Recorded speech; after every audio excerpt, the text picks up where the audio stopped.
Sveiki, esu Iveta Jurkšienė, tapybos studijos jaunasis tapytojas įkūrėja. Esame profesionali ir šiuolaikiška tapybos studija. Mūsų studija išsiskiria savo unikalių metodų, kurį jau naudojame 5 metus ir didžiuojamės puikiais rezultatais. Per mėnesį laiko nutapome vieną paveikslą ant drobės bei atliekame specialias užduotis, kad įsigilintume į kūrybos temą. Šis metodas skatina tapytojus įsigilinti į proceso naudą, siekti savo tikslų ir įvertinti rezultatą.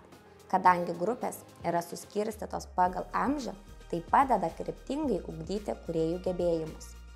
Tapybos būrelis skatina kūrybiškumą, kantrybę, lavina fantaziją, kritinį mąstymą, padeda susitelkti į jausmus ir emociją.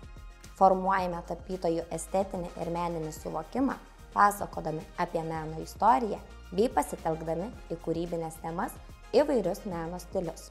Kartu kurkime paveikslų kolekcijas, kviečiu prisijungti į tapybos studiją jaunasis tapytojas.